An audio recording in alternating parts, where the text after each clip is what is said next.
नमस्कार Manorama education channel को स्वागत जनाई आज वीडियो आरंभ करवा। God bless you. आज आम नवम श्रेणी साहित्यर किछि एमसीक्यू प्रश्नोत्तर आलोचना करवा। वर्तमान ताले आरंभ करवा। 1 नंबर देख कौन अच्छी प्रसिद्ध पुराण ग्रंथ हरिवंशर स्रष्टा किए। यार 4टी ऑप्शन अच्छी। यार सठिक उत्तर हे ऑप्शन सी अच्युतानंद दास। 2 नंबर अरक्षित दास केउं तात्विक ग्रंथर प्रणेता अटंती। यार 4टी ऑप्शन मध्यरु यार सठिक उत्तर हे option B Mahimandala Gita. 3 number काव्यकार यदुमणि महापात्रंक राघव विलास एक केउं प्रकार काव्य ना राम काव्य। यार सठिक उत्तर हे ऑप्शन ए। 4 नंबर किए केंद्र पब्लिक सर्विस कमिशन सभ्य रूपे किछि वर्ष कार्य करथिले। किए करथिले ना प्राणबंधु कर। यार सठिक उत्तर हे ऑप्शन डी। 5 नंबर नील आकाशर छत्र तले किए निजको जीव जगतर सम्राट बोलाउछि। किए बोलाउछि ना ओहि। यार सठिक उत्तर हे ऑप्शन ए। 6 नंबर आपण जने भंड तपस्वी 60 थारा समस्त को बस करिसंती। प्रवंचनारे दिग्विजयी करिसंती। प्रबंधरे यह कहार उक्ति कहार ना अभ्यागत ऋषि। यार सठिक उत्तर हे ऑप्शन सी। 7 नंबर प्राबंधिक भारत को केउं राष्ट्र रूपे अभिहित करिसंती। मंद विकसित। यार सठिक उत्तर हे ऑप्शन डी। 8 नंबर वर्तमान समूह दृष्टि परिवर्ते समाज रे कौन तेजी उठुची।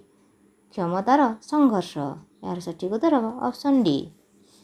9 नंबर केउं पदवी रे रहिले बंधुजन पंगपाल भली माड़ी आसीबे ना बहु लोकंक गछि ओ गला काटी पारिबो।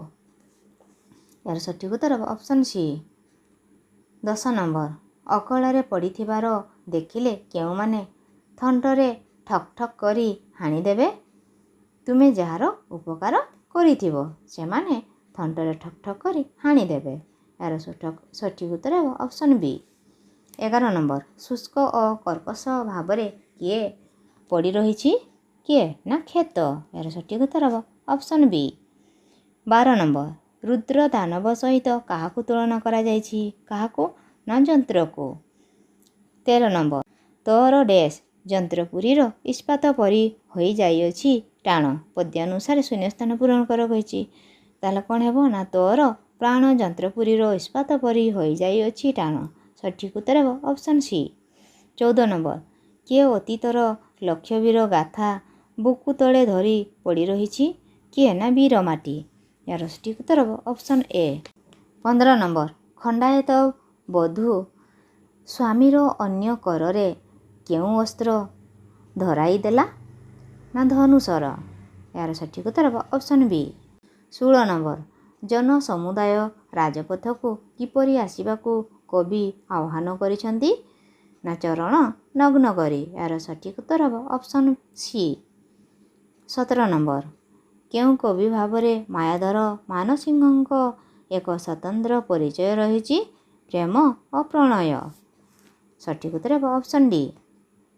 18 नंबर गोपबंधुଙ୍କ शवयात्रा रे केउं वाद्ययंत्र बजाइबाकू कवि आह्वान करिसंती।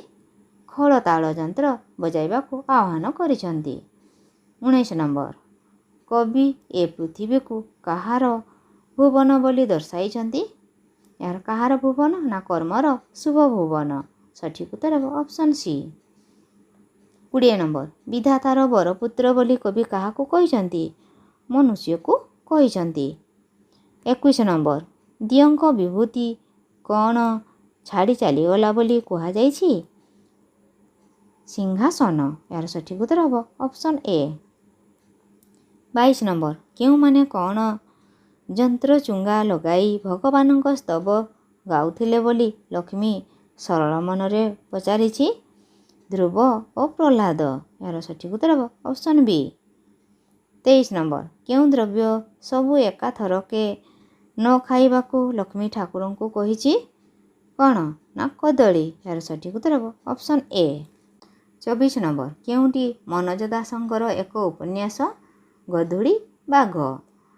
25 ନମ୍ବର ପ୍ରକୃତ ଧର୍ମର ପରିଭାଷା କ'ଣ ବୋଲି ଗଳ୍ପରେ ସାବ୍ୟସ୍ତ ହୋଇଛି? ଏହାର ସଠିକ୍ ଉତ୍ତର ଅପସନ୍ ସି ସରଳ ନିଷ୍ପାପ ଭାବ। 26 ନମ୍ବର ହରେନ୍ଦ୍ର ନୂଆ ADM ହୋଇ କେଉଁ ସହରକୁ ଆସିଛନ୍ତି?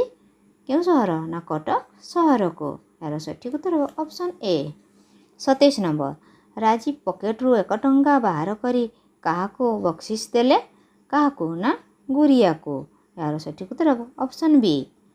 28 ନମ୍ବର ଢିଙ୍କି ପଡ଼ିଛି 8 ଗଣ୍ଡା ଶୁଖେଇ ଦବାକୁ ଜଣେ ଭେଣ୍ଡା। ଏକାଙ୍କିକାରେ ଏହା କାହାର ଉକ୍ତି? କାହାର? ନା ପଦୀର ଉକ୍ତି। ଏହାର ସଠିକ୍ ଉତ୍ତର ଅପସନ୍ ସି। 29 ନମ୍ବର କିଏ ବିମଳାକୁ ଗଧଙ୍କ ଭଳି ସକାଳ 7ରୁ ରାତି 10 ପର୍ଯ୍ୟନ୍ତ ଖାଲି ଅଫିସ୍ ଫାଇଲରେ ମୁଣ୍ଡ ଗୁଞ୍ଜି ବସୁଛନ୍ତି ବୋଲି କହିଛି? କିଏ କହିଛି? ନା ମୀନା କହିଛି। ବର୍ତ୍ତମାନ 30 ନମ୍ବର ନାଟ୍ୟକାର ପ୍ରାଣବନ୍ଧୁ କରଙ୍କ ପ୍ରଥମ ଏକାଙ୍କିକା ପ୍ରକାଶ ପାଇଥିବା ନବଭାରତ ପତ୍ରିକାର ସମ୍ପାଦକ କିଏ ଥିଲେ? କିଏ? ନା ପଣ୍ଡିତ ନୀଳକଣ୍ଠ ଦାସ। ଆଜି ପାଇଁ ଏତିକି। ନେକ୍ସଟ ଭିଡ଼ିଓରେ ଆଉ କିଛି ପ୍ରଶ୍ନୋତ୍ତର ଆଲୋଚନା କରିବା। ଧନ୍ୟବାଦ।